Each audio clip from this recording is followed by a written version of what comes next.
Well, let's jump right into this explainer. Back in June 2024, an author by the name of Shufeng dropped a text with a really provocative title, The Truth About Utopia. Now, since we follow this space, we know utopian philosophies are always a hot topic. But this text is something else entirely. It breaks down the history, the philosophy, and some truly incredible claims of a movement called Lifechanyuan. We're going to unpack exactly how this source material argues that a flawless society isn't just a pipe dream, but something that literally already exists. So he doesn't kick things off with economics or political theory, right? He goes straight to quantum mechanics. He basically declares that the reality we experience is a direct manifestation of our consciousness. Think about that. According to this premise, the physical world right in front of us is the direct result of our observation. It's a massive, bold starting line, literally demanding we accept that our minds dictate the physical world around us. All right, moving into Section 1, Consciousness and Reality. To wrap our heads around how that super abstract concept turns into a real-world movement, we need to define its core vehicle, which is Lifechanyuan. Shufeng created this over 20 years ago, and the entire purpose was to deeply experience and actually apply this quantum mechanics-inspired theory to everyday life. The main argument here? If you can perfectly align the collective consciousness of a group of people, you can quite literally manifest a flawless reality. Which brings us right to Section 2, Creating the Second Home. Now, you might be wondering, how does a literal quantum theory turn into a physical neighborhood? Well, the source material grounds these high-minded ideas in a very concrete timeline.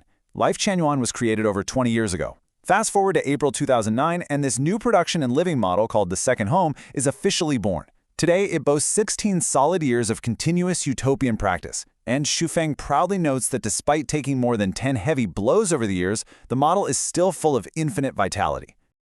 Listen to the incredibly bold terms the author uses to describe this second home. He calls it the kingdom of the greatest creator, Shufeng-style communism, and, literally, a heaven on earth. He firmly claims this is a brand new type of living model that just flat out never existed in human history prior to 2009. The absolute confidence leaping off the page here is really striking. And what's fascinating is that this isn't just pitched as some isolated, off-the-grid compound. It's an active international network. Right now, there are operating branches in Thailand, Canada, and South Korea. Shufeng insists that regardless of the geographic location, these branches are running flawlessly, supposedly proving that you can export this utopian model across totally different cultures. Okay, Section 3, Life Without Conflict. So, what does a heaven on earth actually look like on a random Tuesday? The text heavily contrasts the flaws of traditional society with this proposed solution. It claims that standard social maladies, things like conflict, jealousy, resentment, theft, quarreling, are completely 100% eradicated inside the second home. In their place is reality where total strangers live together exactly like family, just laughing and sharing happily. The author neutrally but very firmly insists this model forces the complete eradication of everyday social friction. But the claims actually go a step further. Shufeng writes, living in the second home's utopian model is like living in a primary heaven. Just think about the sheer magnitude of that statement for a second. It's not just about reducing your daily stress or paying fewer bills. It is the promise of completely resolving every single worry, pain, and misfortune a person might carry, all just by participating in this specific way of life. And that leads us to Section 4, The Ultimate Challenge.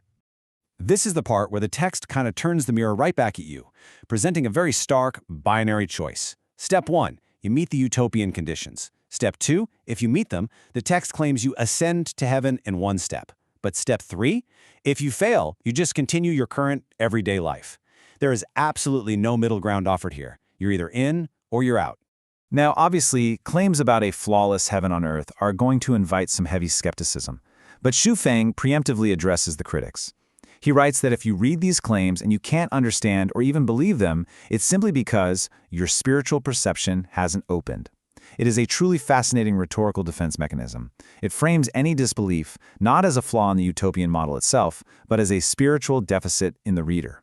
He concludes with a thought that really challenges the core of the reader's identity. He basically asks, are you still a common person? I'll leave you with that ultimate, provocative challenge from the text. If a perfectly harmonious society, one built entirely on the quantum manifestation of consciousness, is truly operating right now across the globe, and you aren't part of it, does that just mean you are a common person? It really leaves you wondering about the limits of human belief, doesn't it?